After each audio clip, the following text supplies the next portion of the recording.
Welcome, everybody, to Recovery Machine. We are here today discussing a couple issues. I think we're going to start with one which is a virtue. And then we will conclude, or we'll have another section devoted to the current state of legislation with safer supply, as they're calling it. Mm-hmm. And yeah, we'll see how far we get here today. This is later in the day for both of us than usual. So we'll see how long we can go before we peter out here. But yeah, so when was that, Corey? Yesterday, day before? That was Friday night that you and I talked. Yeah. So 2 days ago. Right. And so I've been reading The Perennial Philosophy, which is more Huxley. I mean, I've just about got most of his stuff under control here, but I haven't. This is where he delves into kind of the big five religions right around, say, like from 500 BC to maybe 300 BC. So he's looking at the Far East. So he's got Taoism or Taoism in there. Forget how it's pronounced properly. Probably butchered it there. And then Buddhism, he's got the Christianity, Islam, Judaism, and then there's kind of a smattering of other religions in there. But what he was trying to do, I think, is learn as much as he could and then use the information from these ancient texts to look for similarities, look for, pieces of wisdom that might align between the different belief systems. And there are many, as it turns out, which is like, I know almost nothing about that period of time where like China and the West started to mingle. And that's a very interesting time for, well, same with Islam, I guess, when Islam first met the people of the scripture or whatever they called them. But the rate of exchange of ideas is always, greatly enhanced during those periods of time. But anyway, I had what I believe to be, I'm still thinking about it, but a pretty big personal epiphany to do with one of the virtues. They call it charity, and it's not charity like we think of charity, how charity is used today. It's charity in the virtue sense. And I guess there's a big problem with many of the translations from Hebrew to the current forms of the Bible. Lots of the time, translators just replace the word charity with love. And I guess over time, it came to take on a different meaning. And I was completely unaware of, I've read the Bible. I am aware of the word charity, obviously, but I didn't know its religious significance as far as from a philosophy point of view and a virtue point of view. So this is Huxley kind of going over charity as a virtue. And what that means basically is the love of, depending on what, whether it's Buddhism, it may be the love of existence or the universe, or the love of God, and the love of man as thine self, as in Christianity, I think it's the first commandment is love thy neighbor as thyself. And it's of huge importance, and it's been underlined a million times at a different, in a bunch of different ways. But I've never really thought about it on a personal level until I witnessed it broken down in the way that it's broken down here. And I'll just read, there's a kind of a bit on three of the important components about this form of charity as a virtue. Please do. So first, charity is disinterest. So right away, I'm confused. And what they mean by that is it's basically another way of saying there's no conflict of interest. There's no seeking reward. There's no expectation of being paid back. It's not influenced by considerations of personal advantage. Mm-hmm. So that's not part of it. Like if you go and you're actually giving alms, like the way we think of charity, where we give a poor person something and then we go tell our friends we did it and we get a little, we feel good because we're a good person. Yeah. That's not what they're talking about. Okay. So this virtue actually has little to do with giving alms.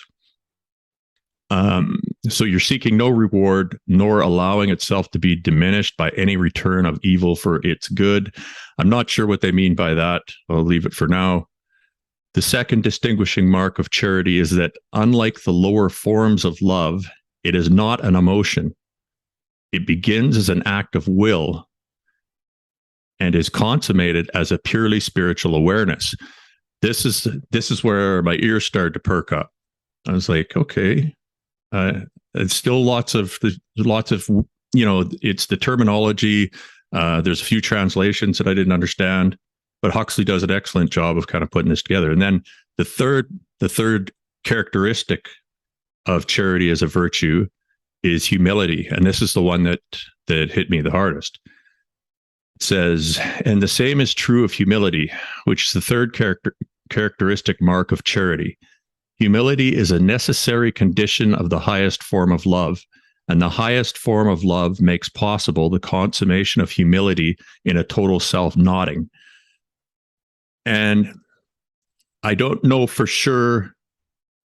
You could go down a path where it gets very dark as far as the self-nodding part is concerned, but that's not what interested me. The marks of humility was the thing that caught my attention, and then the fact that this is something that charity, you're thinking of an act of the will. And as I read further, I realized that what they meant by that is there's an exchange between a couple of priests, an apprentice and an older Chinese priest of some sort, and the guy keeps asking him, like, how do I love God, or how do I love my fellow man? And he says, well, you just love them completely and fully. And he keeps asking me, he keeps telling him the same thing. And the guy gets frustrated and he's like, okay, well, fine. It doesn't make any sense to me. I'm leaving. And what the master eventually tells him is that it's something that you practice and then become better at. And that's where it really clicked for me. And I looked at the way that I've been viewing humanity is deeply flawed, I believe. I talked about the beehive, or that angst that I feel in my stomach. Mm. As soon as I realized the connection here between the way I view other people and this virtue, that the beehive dampened down by about half just by realizing it. And I was blown away.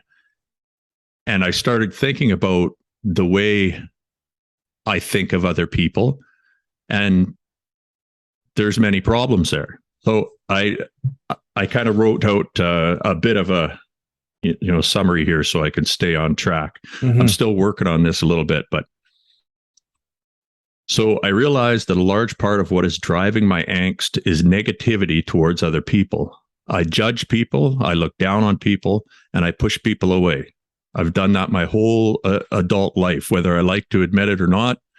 I do this almost certainly on a subconscious level and sometimes consciously. I have an idea in my head that people are bad, people that I don't know. That's the default setting. Like, people are not good. They're just, they're greed-driven creatures who are up to shenanigans. My opinion of our species overall is negative. Okay. So I distance myself from them, and then I praise myself for not being like them. Right.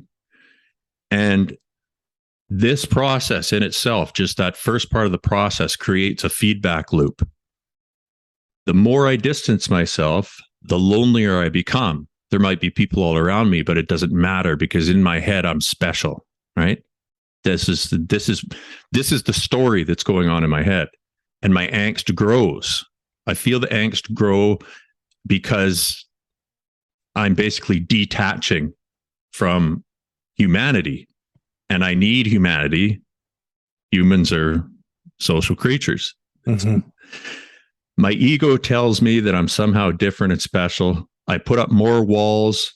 I perceive the worst in people to reinforce my beliefs. You'll probably be familiar with that pattern when we both do a lot of negative thinking. If you let yourself go, you just see what you want to see to reinforce that belief system, right? And I can do that with people. If I'm being really lazy, I'm really tired, maybe I've had a few interactions with people that didn't go well, all of a sudden I'm seeing just darkness everywhere in people. So it sets up a me versus them kind of scenario. Add to this the individualistic nature of the culture we grew up in, and it becomes the spiritual path of least resistance. Compete, win, be successful. My whole life, that's kind of been the message. This is what we get in Western culture. As a white man, I'm expected to just do that automatically and it's not a consideration of another option. This is the default setting. So go out there and succeed. That's what we're taught to do here, and do it pull yourself up by your bootstraps, do it yourself, right? So what it sets up, and I realize this, that basically since I was in high school, I've seen everything as a battlefield, and that's maybe because of my training in martial arts or whatever. That us them mentality set me up for a position of self-isolation, and that is the first part of the problem. I didn't understand, or I thought that people were not worth, those people that I don't know about are not worth my effort.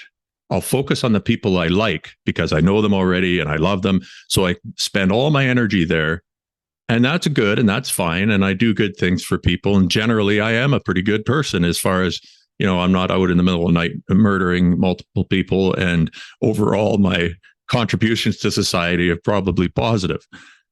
But not only am I not caring about the rest of our species, I'm actively hating them. And that hate for these unknown people is driving that beehive. Mm-hmm. I can feel the connection now, which to me is, it's incredible. Huge. Because I've never been able to understand anything that toned that down. And so there's all sorts of altruistic reasons why we should try to help each other. We should be kind. We should care about each other. And the fact that it's something that requires, like, it being a willful act means that instead of looking at the problem like I usually do and say, the world's fucked. Fuck it. The whole thing, life, I didn't ask to be here. What's the problem? I'll do what I can here, but I'm not gonna worry about it. This attitude it's flawed, and it's not going to do anything to solve any problem. Not only is it not going to solve any problems, it's going to hurt me like it's hurting me right now. Mm-hmm. Because I'm not connecting properly with people. Even the people I think I love, I still have barriers up there that I was unaware of because of this.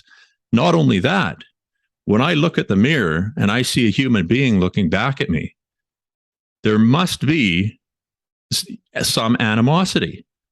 You can't be angry or spiteful or hateful towards the human species without some of that falling back on you. Oh, yeah. I know what I am. Yeah. Right. And so am I making sense here? You can understand how this could be a driver of addiction for me? 100%. And this is where what I just wrote down was to kind of bring this back to how you perceive this to connect to addiction. And And maybe even more specifically opiate addiction, because there are specific features of opiates I think that tie into this really, really closely. So Yes. I'll pose that as a question to you: is what do you see then, to take it one step further as the link there? The reason I believe that I reacted to opiates with, I can remember the thought and the phrase was, "This is the key to life. I found the key to life," and it's because of what it's doing chemically with oxytocin, which is lost or not being developed properly when you're not connecting with people. Right? That's the oxytocin is the molecule that our body releases when it's a reward for connecting with people, basically, and caring about people and them caring about you. Breastfeeding, yeah, that is one right off the bat. So, not just that, but also the endorphins, because I mean, it is an actual. It's not an anxiety. It's very close to a pain that I feel. It's not it's an uncomfortability, I guess. But that uncomfortability is trying to tell me something, and I just never knew. I never pieced it together what it was. But opiates were the only solution that I've ever found that has toned that down until I made this connection. and I relate to everything that you're saying here, and I'll make it about me, because I certainly don't want to suggest that anything else that is the key to you. But for me, the other word that I would attach for myself is safety, and that feeling about the outside world and about other people. For me, it tied into feeling unsafe emotionally, or feeling like I was in an unsafe situation, or that I was constantly in this state of like needing to protect myself, I think. And you mean from people letting you down, or from people hurting you, or? I think people letting me down, or people hurting me, and this is even pre-nursing. Right. This, I think I was doing the same thing in high school, where I was keeping everyone at bay to kind of keep myself safe, and everything I told myself about others was to keep myself sort of protected, so I wouldn't get hurt, or I wouldn't be embarrassed or feel unsafe. Right. And I think then tying it into addiction and tying it into opiates.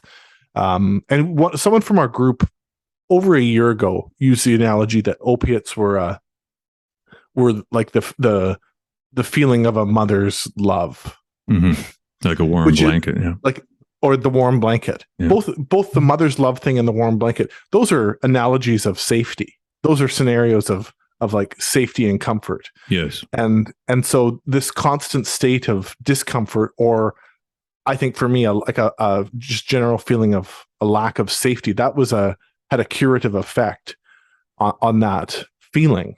And I didn't feel that lack of safety, even though I was unsafe still and putting myself at higher risk and all the rest. You sort of, it dulled the anxiety, and it created some safety there. It's a different type of risk that you're talking about. I think you're talking about vulnerability, as in making yourself emotionally vulnerable, which is that's one of my 5 tenets that I purport to work on. But I realize I'm not really being as vulnerable as I can be. I'm lying to myself a little bit here, because I have this idea of who I am that is somewhat false, and it's built up upon a false premise because of this strategy I've been using to keep people away. When I'm doing that, I have to, since I'm the only one on my team, I have to prop myself up. So that means I have to build my ego, even though if I could be telling myself, well, I'm better than this. Look at how much better I'm doing here.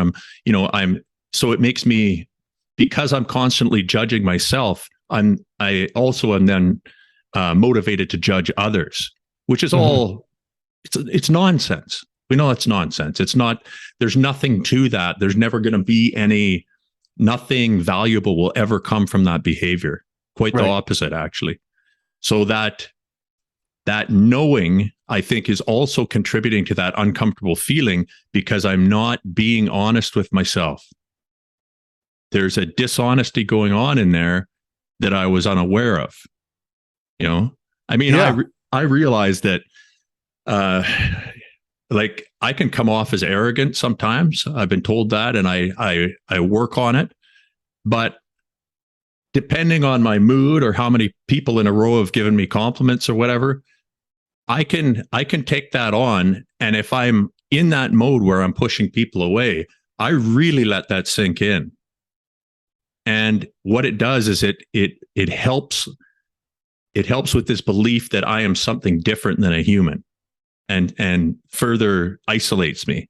And we know what self-isolation does in any situation with addiction, but this is a more, to me, profound type of isolation. It's a type of loneliness that I think can basically end it for you if it's not addressed, right? You could see how, if left alone to your own devices for long enough, and if you were fueling, like, using drugs and continuing to self-isolate, and say, you're never checking your attitude, you're never doing any cognitive-based therapy, you're watching the news, you get this idea that the world is on fire, and you just sit there in your house and you're, everything sucks. And I'm sure there's people out there who are doing that right now, whether they're using drugs to alleviate that, or if they're just sitting in it, I don't know. But it's dangerous, faulty thinking. It is. And it's like the brain does it to protect ourselves in a way, to protect ourselves from being hurt or from whatever it is on the outside. I think it's also protecting us from whatever sort of inner reality is also lingering there that we may not want to face, or may not be ready to dig into. And so it turns on this like mechanism, this overdrive mechanism of self-protection that that can just go full steam ahead, and it becomes very, very difficult to stop. I think what you're talking about is making a step in taking that mechanism off the rails a little bit, and saying, like, we're kind of regaining control there. Yeah, dialing it down. Yeah. And because, of course, you have no chance of dialing anything down or adjusting any behavior if you don't know what's going on. And on some level that I realize some things I do, or maybe some behaviors I use are overcompensating for some kind of an insecurity. Like I understand that on a conscious level, I guess, but I didn't understand the ramifications of leaving that alone and just moving forward without putting effort towards mitigating that process. Because that's kind of what this always, like, for both of us, it's about the default setting is running one way. You got that path just trampled down and easy for the brain. It's just going. It takes nothing. That's how it is with negative thinking with both of us. We have to work at it, and we have to challenge those thoughts, and then you get new, neuronal development, and this is how CBT works. But this is another instance, but it's just a large highway that I was completely ignoring. So I have to now, I got to go through this, and I got to look at what kind of changes am I going to make in my life to make sure that I'm not allowing this this internal rhetoric that feeds my ego to put me in a place where I'm no longer humble enough to make myself truly vulnerable. No longer, I don't have the humility to be completely honest with myself. So that's two of my primary tenets that I can't really 100%.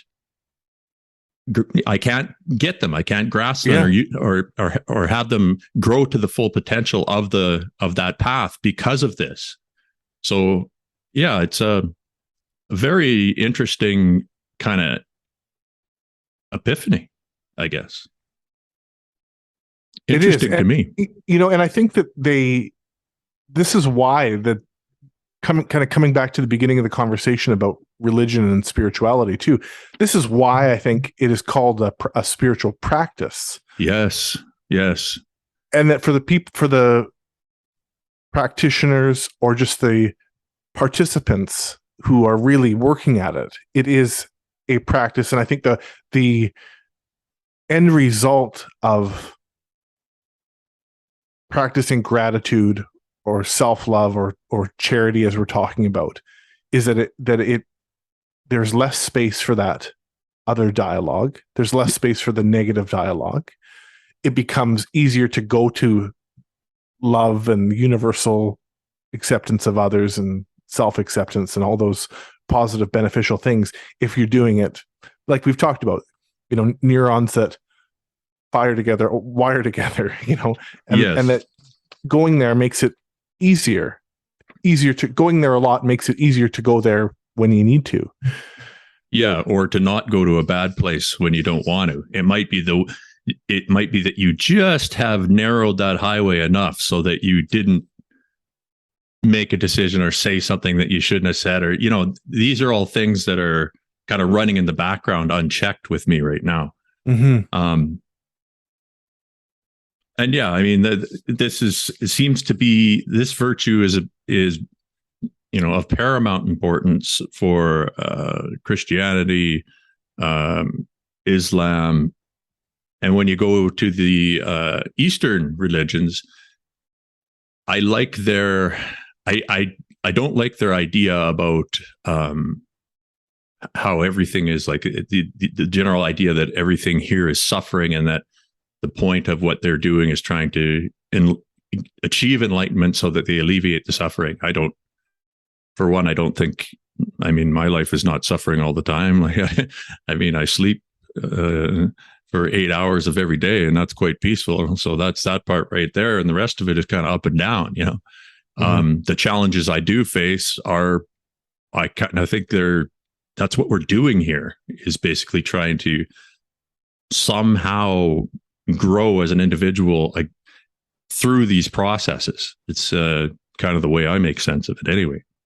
But nevertheless, their idea that it is a practice and that people start at different places along the road, like they talk about these kind of prodigies who are born on, they say they're born on the path of yoga. So, like, look at me, I'm 44. It took me this long to figure out what charity means in this respect. Okay. And they're saying that there's prodigies out there who are just born, and they seem to grasp these kind of concepts quickly. They understand why it's not just a good thing to do, or because it's the right thing to do ethically. It's because these types of problems are the problems that are driving us over the edge right now. Everything could be solved if people worked a little bit harder on treating each other better, being kinder, being less greedy, less envious, less driven by material desire. That's the whole thing, right? Mm-hmm. So it's not like it's a trivial pursuit. It is the pursuit. It is of utmost importance that we try to do this on a personal level, and then on a greater level too. And maybe it didn't ring as I think the message was lost, maybe for us in the West, or certainly for me, because of like the 60s, all they need is love, love, love. That's not really the message. We need more than love. Yeah. It's an oversimplification. Yes. Yeah. It was a good attempt.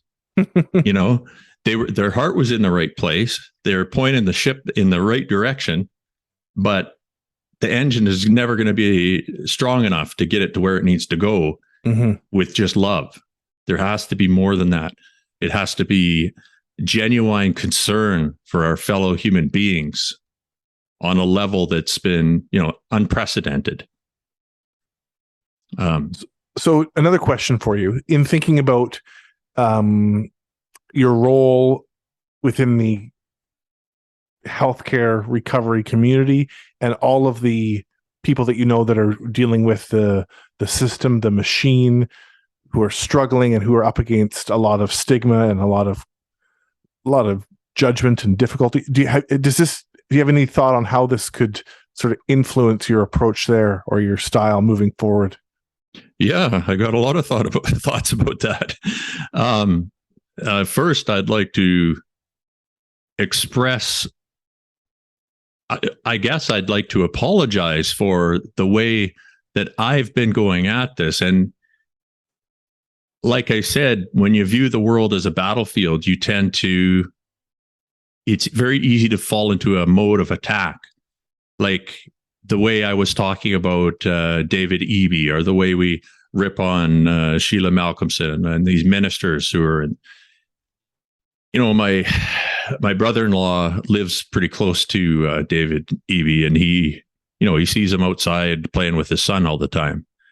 And we were talking about, how he's going to be the next premier and all this kind of thing. And I have a classification in my head that is politician.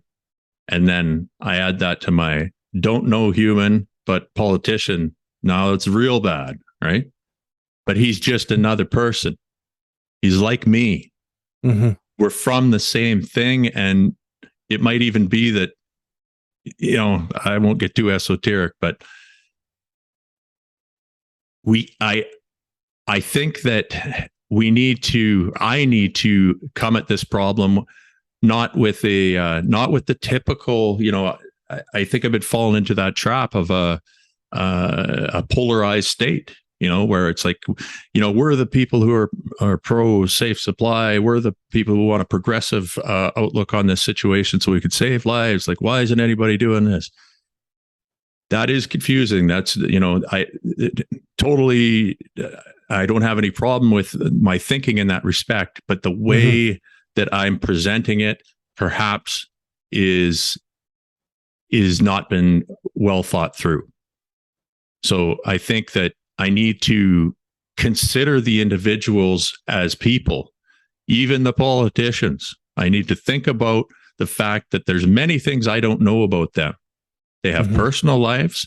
They have bosses. Some of them have bosses that probably don't let them do very much at all as far as their autonomy is concerned and their job. And I don't know about that. I mean, I know very little about what's going on there. So sitting here yelling about it and calling them all, whatever, bad politicians, or saying they're not doing their job, it does nothing. Nothing can come of that is going to be positive. Nothing can come of that is going to make me be a part of any kind of a solution. Mm-hmm. So I think overall that is something that I need to address. I don't want to be, I don't want this show to be about attacking people who don't believe what we believe. I want the show to be about talking to people who have different ideas so that we can learn something. And that requires humility, and it requires being open and sometimes even vulnerable. Yeah. Yeah. So that was something that has been on my mind all day, actually. I love the quote from the Dalai Lama where he talks empathetically about Mao Zedong, who, because of him, he was exiled out of China and had to leave and lost everything and became sort of living on the lam. And he said that Mao was his greatest teacher, because without the person who oppressed him, he wouldn't have sort of gotten further in his spiritual practice and learned all of these things about empathy and about compassion, and lived in this sort of very humble, homeless state. And it was the person who was oppressing him who kind of got him to learn the ultimate lesson there. Yeah. See, this is the sign of a hyper developed mind. Mm-hmm. Like that's, I believe that is attainable. Humans can get to that point where you've rebuilt your mind to see things as opportunities for growth in every aspect. I believe that's possible. Some people are obviously going to be better at it than others, just like anything else. But I mean, how many people are going to react that way, right? You know, that's pretty impressive. Yeah. I was going to try and there's one more quote here that I might have. Oh yeah. I don't have the author. I think this is a Chinese author. I have but one word to say to you concerning love for your neighbor, namely that nothing save humility can mold you to it. Nothing but the consciousness of your own weakness can make you indulgent and pitiful to that of others. This rings true for me because look at how, before my problem with opiates, I look at the difference between the way I treated methadone patients then and now. And before, they were a group of people that I viewed with stigma. I did my job, but I didn't go out of my way to do anything and was probably kind of like aloof, right? Mm-hmm. Now those people are my favorite people to interact with. And they see it. They see that right away. Mm-hmm. Because I feel their pain because I know their pain. Mm-hmm. Right. So that's that part there, being able to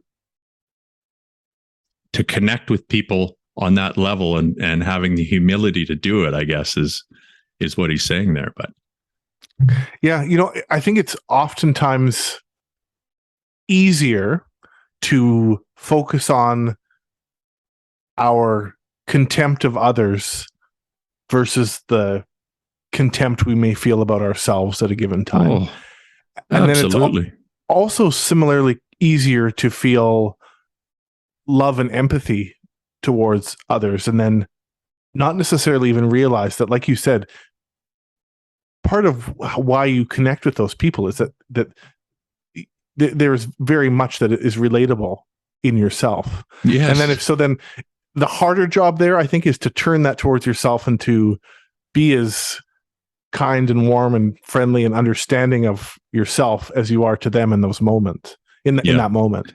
Yes. And that's the trick there, right? It is the trick. And that's why I think a lot of these philosophers make sure to include loving God or the universe and man and yourself as yourself. Mm-hmm. Like they don't, it doesn't mean much to love your neighbor as yourself if you're just brutal to yourself. Right. And I think that's another kind of trait of people who have trouble. Well, certainly a trait of healthcare professionals in general. They like to, lots of them go into the professions that they're in to get away from their what's going on in their own head and help somebody else. When they won't help themselves, they'll help 10 other people. Mm-hmm. So they're not being kind themselves, which that was a lesson I had to learn. It took me a long time too. But I am on my own team. But now I got to get on team humans. You know what I mean? Yeah. And it can't just be the people I like.